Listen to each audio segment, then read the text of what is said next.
Stay cool. He's gonna bring the heat.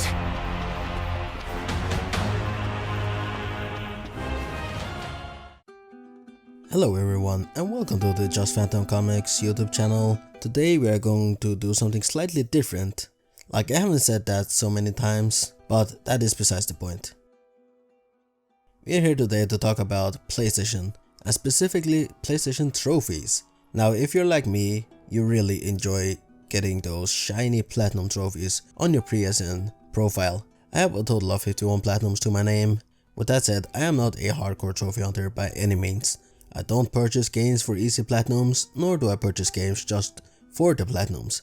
I only buy games if I think I will enjoy them, and if I really like them, I will attempt to platinum them if I don't find them too tedious or difficult.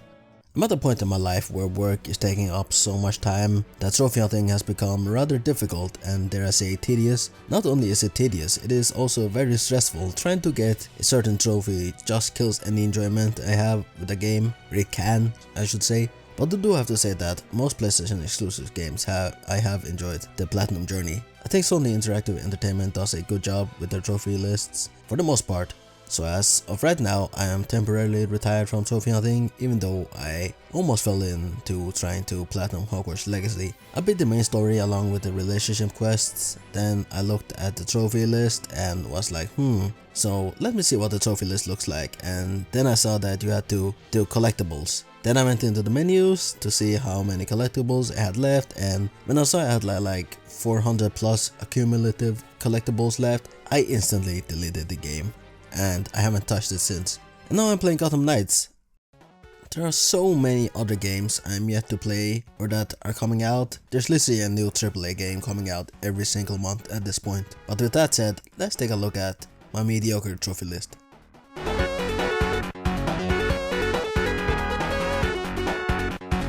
So the first game I ever platinumed was back in January 2013 with a small little game called Lego Pirates of the Caribbean. It took me 11 months to platinum this game. Now, I don't think I was really into trophy hunting at that point, but what I was into was Lego games, as you'll see later on. I do remember that my brother had this game on the DS. I just can't remember if he got it before I got my PlayStation 3 copy, but anyway, I remember playing this game with my younger brother a lot. Pirates of the Caribbean was one of my favorite movie franchises of all time. I just love Captain Jack Sparrow and pirates, so Lego Pirates was a surefire knockout. Since it has been around 10 years since I platinumed this game, I can't tell you what the best and worst platinum trophies were, considering I 100%ed the game just because I wanted to see everything the game had to offer, and it was pretty easy since it is a Lego game, and Lego games are for kids.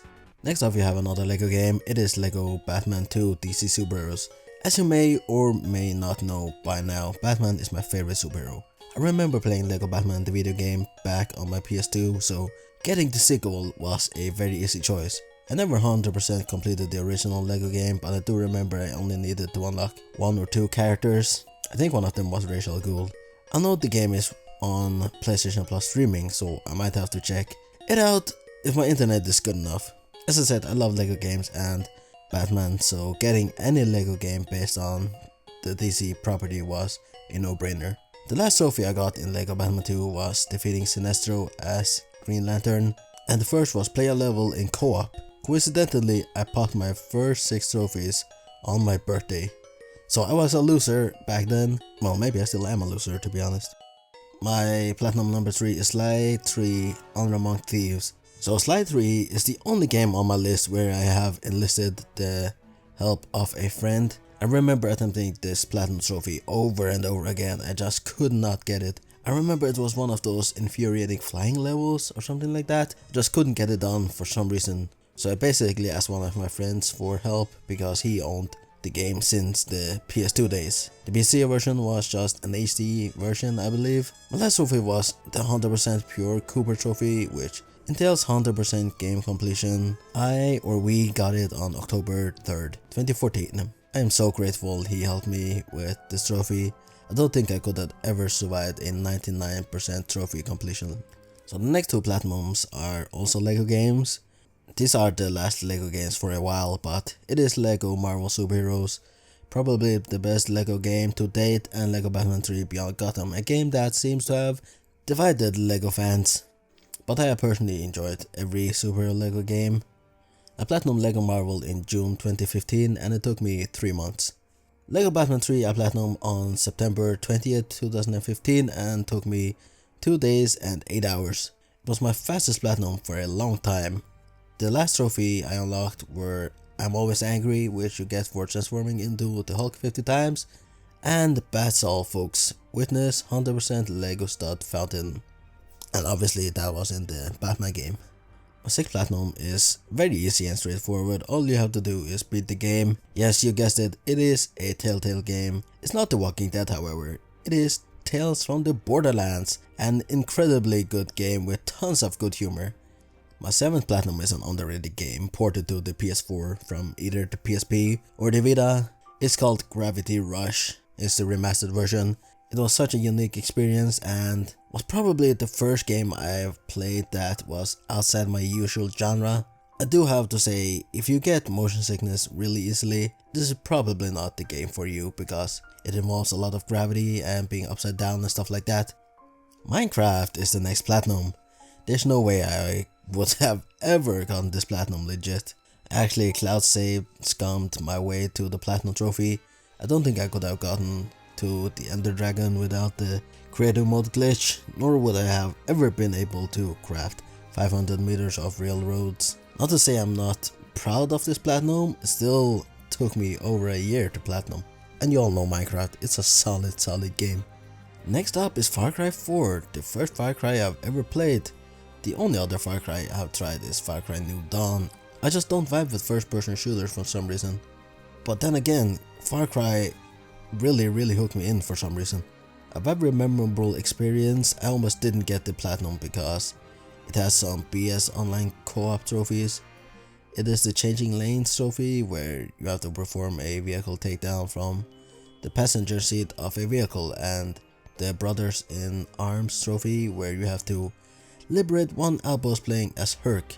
But besides the online trophies, the next worst thing is the fully loaded trophy. It requires you to earn all the skills in the game. Now for some reason this game doesn't give you enough skill points even after beating everything the game has to offer. Now according to the PSN profile sidebar, Minecraft is my 10th platinum, but if I got to sort through options, it is Ratchet and Clank PS4, the reboot, remake, reimagining of the original Ratchet and Clank game on the PlayStation 2. Ratchet and Clank games are always a ton of fun, with this one being no exception. The worst trophy to get is probably the Master of War trophy, which wants you to upgrade every weapon to max level. I'm not even going to lie, I save scummed the heck out of this trophy. There's a place in the game where you can easily farm this trophy. It's going to take time, but it is possible. Another annoying trophy is the Death by Disco, which requires you to use the Groovathon on every type of enemy. The game doesn't track which enemy you have groovinated or groovitroned? I can't read right now. So prepare to spend countless hours going through the game and hitting every single enemy. I think I had to replay this game 3 or 4 times, which is the most I've ever replayed a game. So, Senran Kagura Estival Versus is a game that I'm not too proud to have as a platinum. I just bought it for the milkers, and I'll happily admit that to the world. For what other reason other than seeing hot anime shinobi babes would you ever want to buy this game? Now, not to say that this game is garbage or anything, it is pretty solid actually, but it isn't a game I would recommend, to be honest. If you like ripped clothes on anime girls, then sure, go ahead, but for any other reason, avoid it. Alright, I don't know what happened there, but let's get back on track. Elder Scrolls V Skyrim I platinumed in 4 weeks. This was definitely one of my favorite games that I played in 2016. I think my friend recommended it to me, or was talking positively about the game, which made me buy the game. I mean, this is one of the biggest games of all time. You have already heard about it, like come on, let's not play. It has been ported to every system under the sun at this point. Another LEGO game now, it is LEGO Marvel's Avengers. Now this game is not nearly as fun as Marvel Superheroes. This game was basically heavily inspired by the MCU, which means gone are all the cool Marvel heroes like the X-Men and the Fantastic Four. It wasn't a bad game, but basing it off of the MCU was such a terrible idea.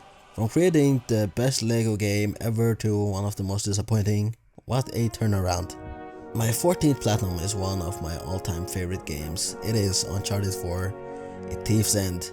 Going into this game, I had never played the 3 previous Uncharted games despite knowing pretty much all of the Uncharted story, but that didn't take any enjoyment away from this one, man. The game is nothing short of a masterpiece. Getting the Platinum, however, was pure hell. My 15th Platinum is Game of Thrones by Telltale. A lot of people put this as the worst Telltale game, but I got so into the story and the characters.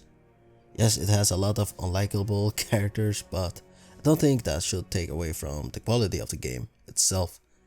And I myself is not really into Game of Thrones. I think I stopped during season 1. I remember exactly why I stopped watching. It was because Jon Snow dropped all his morals and got laid with that red or brown haired cave woman. That is probably a bad description of her, but I think you know who I mean. And I'm not saying I wouldn't have done the same, to be honest. Life is Strange is another straightforward Telltale-like game. It does, however, ask the players to get some collectibles. This is still very easy and simple, however. You can do the cleanups in chapter select if you want to. It somehow took me 2 years to platinum this game. I believe Final Fantasy 15 is the first mainline Final Fantasy game that I ever played. And the first time I played it, I just really didn't get into it. I didn't understand the leveling system. I just dropped the game completely. I stopped playing the game in April 2017 and came back to it on January 3rd, 2018. I don't remember what was the worst trophy, but the last trophy I got was Cooking Expert, which I got 2 months after the previous one. It was a great game. I came back to it after they fixed that chapter 13 or 14 where you slow walk through this long ass corridor with the underpowered ring of Lucy I do believe. Now I don't know how this happened, but for some reason I played Batman the Enemy Within before the original. It took me 6 months and well, it is a Telltale game. Just play through it and the platinum is yours. The PS4 had so many good exclusives, it's actually unbelievable. Detroit Become Human is a great game, and no matter what people say about the similarities between the Android oppression and the oppression of African Americans, it's still a great game, however tone deaf it is. Another milestone here, it is my 20th platinum. From one of the great PlayStation exclusives to probably my favorite game on the PS4 generation, or perhaps of all time. It is Horizon Zero Dawn. This game came out of nowhere from a developer that was known for pretty much just Killzone. I knew from the first moment that I saw the reveal trailer for this game at E3, I was going to buy it. I know this game launched within the same time span as Breath of the Wild, and the game pretty much took all the attention, but Zero Dawn still sold over 8 million copies on the PS4, I believe. I think I played this game 2 or 3 times. It took me 5 days to platinum and a total of 11 months to 100% complete with the DLC trophies. Rocket League is another game that I boosted the Greg out of. I suck at this game, there's no way around it, and there was no way I was going to do this legit. If you don't have friends to play with, you can boost it by yourself with a second controller. Far and away the worst trophy in the game is Far Away, which is not a Star Wars reference, but a tedious trophy which requires you to drive for a total of 50 kilometers. Ghost of Tsushima! Another fantastic exclusive. It is set in Japan during the Shogun Samurai era.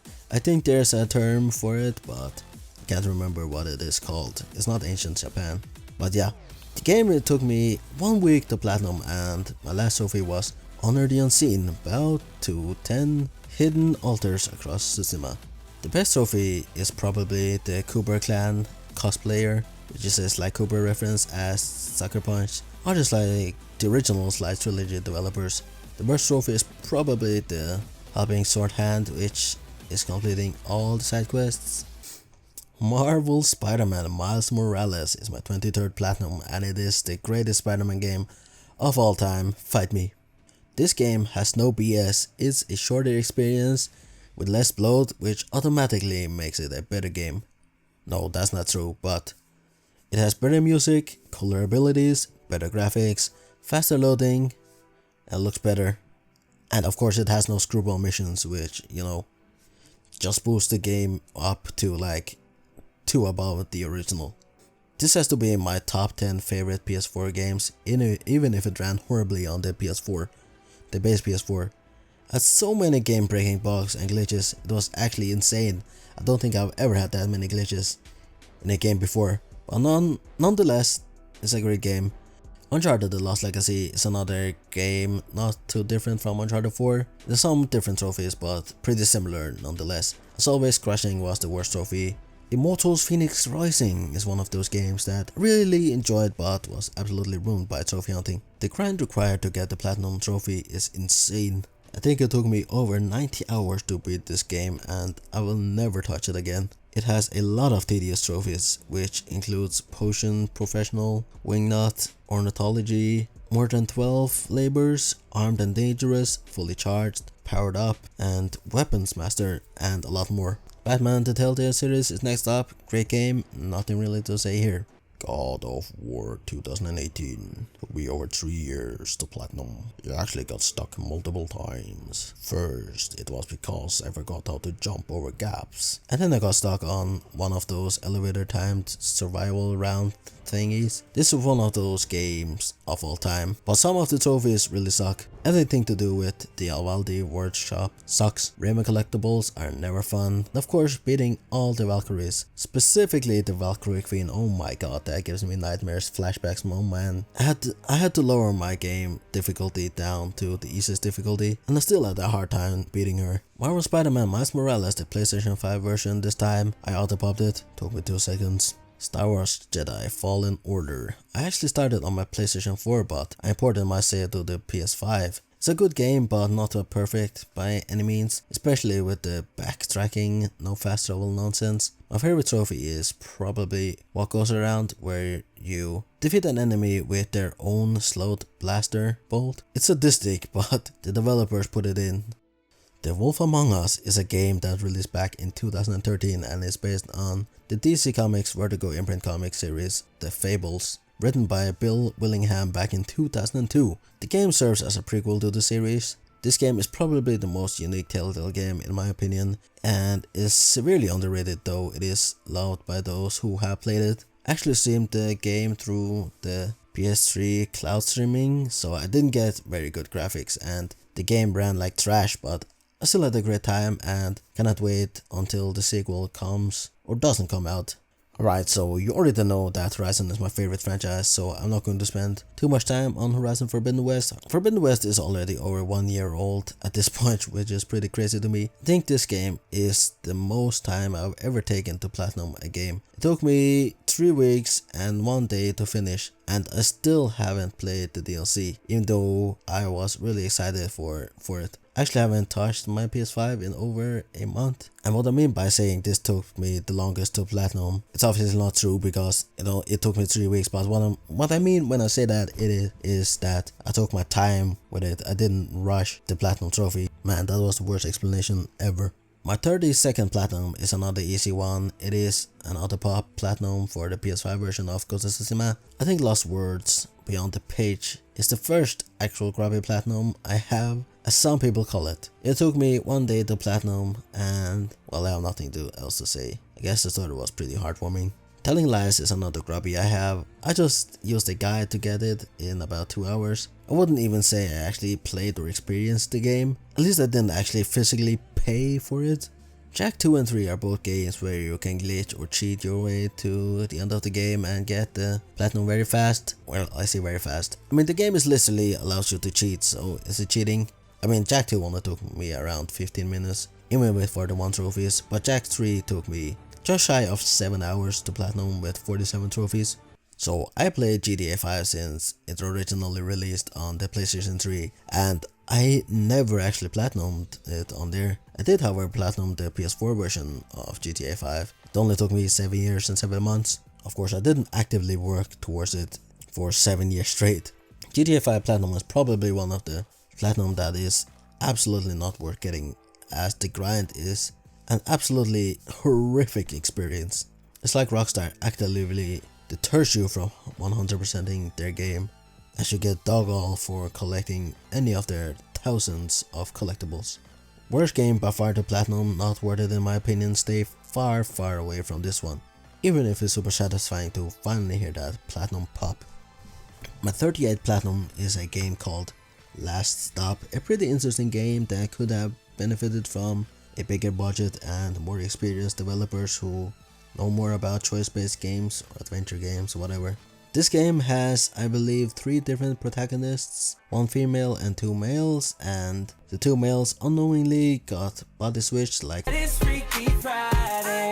some of your choices do have consequences in the short term, I believe, but nothing really in the long run, and they will eventually circle back into the linear path the game wants you to follow. Spider-Man, oh Spider-Man PS4 is one of the best games and most fun games I've ever played. There are almost no dull moments in this game other than the MJ and Miles sections, but what I know about this game, it has the highest platinum rate out of any game among casuals, so I don't need to take too long here. I can't say what my favorite trophy was, but my least favorite was the screwball missions. Let's hope she is not in Spider-Man 2.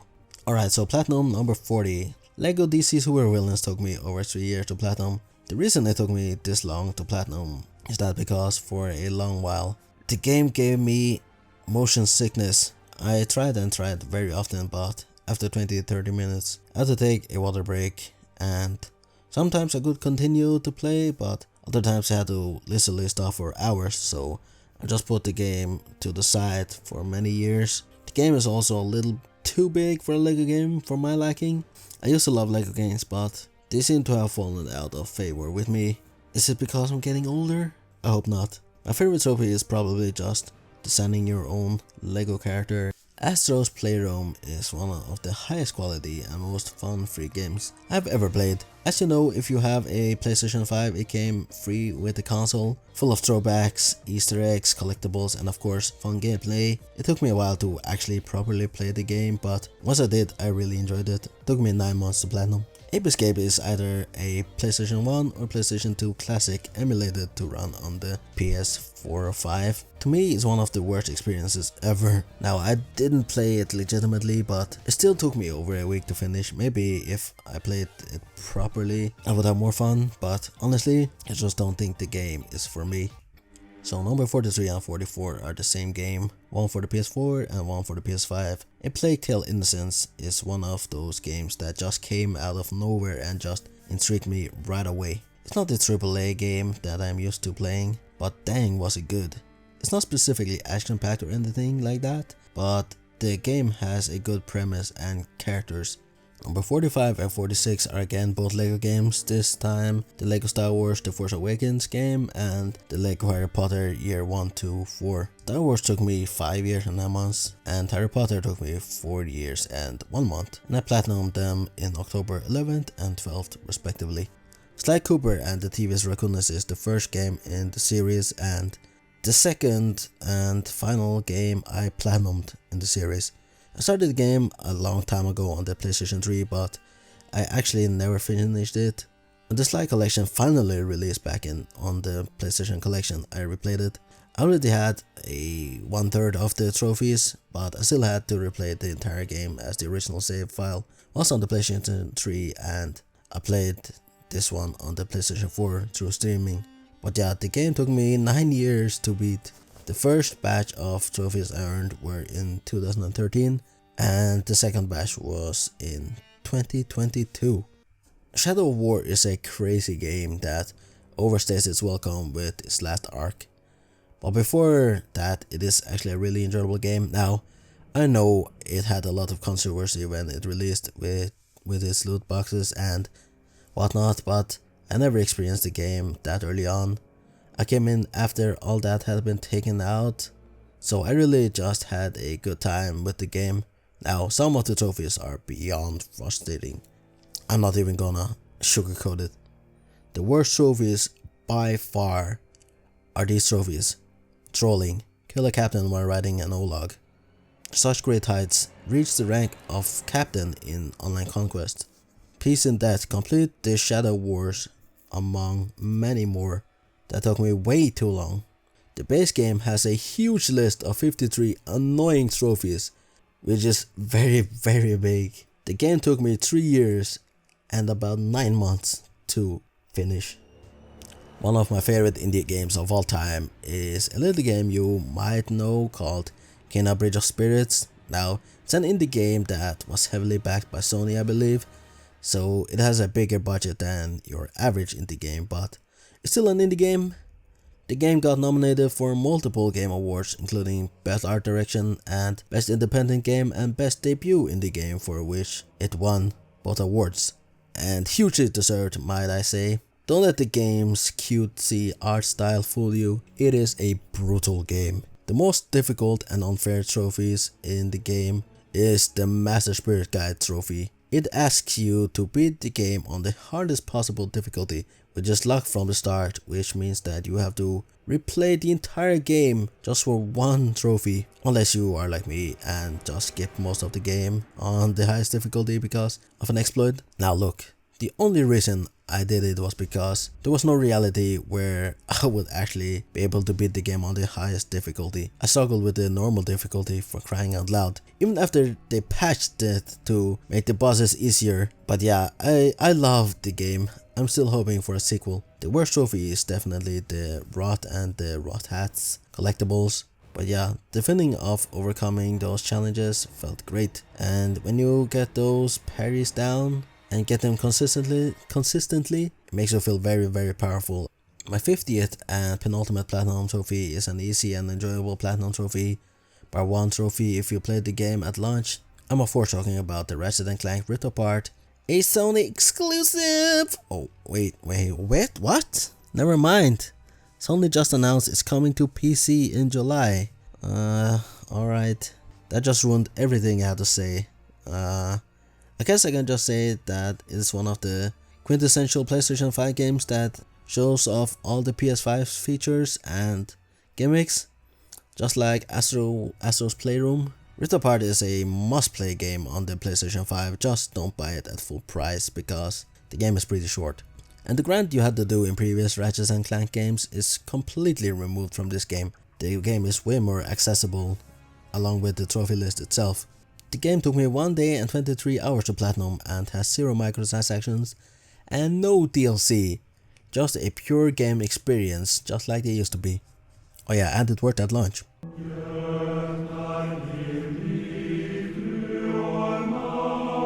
So, my last trophy is God of War Ragnarok, which just like Rift Apart is a game without microtransactions and DLC, at least up to this point. The game took me about 4 months to platinum because I thought I had hit a plateau, which was a bugged side mission, so I didn't have the energy to replay the entire game and get all the collectibles all over again. But luckily you didn't need that side mission to complete the game, even though I thought so, because I did some research and the YouTube comments said that you needed the side missions to platinum the game, but I pressed my luck and I got the platinum trophy. One of the trophies I needed was the collector trophy, basically collect all relics and sword hills, which I thought you needed to complete side missions for, but you don't, at least for this specific sword hill that I needed. The other 2 trophies I needed was the True Queen trophy and the Grave Mistake trophy, and I can admit that I did not beat them on normal difficulty, even if I came close to beating Gna on multiple times. I just couldn't bother to relearn all the moves and mechanics after not playing for so many months. But I had fought Gna many times before, so I had a lot of practice while I had no practice for Rolf. So I found the Valkyrie Queen boss fight a lot easier than the Rolf boss fight. Alright, that is my trophy list. All of my 51 trophies. I don't know how long this video turned out to be, but I'm not going to make the intro too long. So thank you so much for watching, and I will see you in another, I was going to say in another day, but in another day doesn't make sense. So I was thinking in another life, but I don't want to see you in another life. I want to see you in this life because I don't want to die.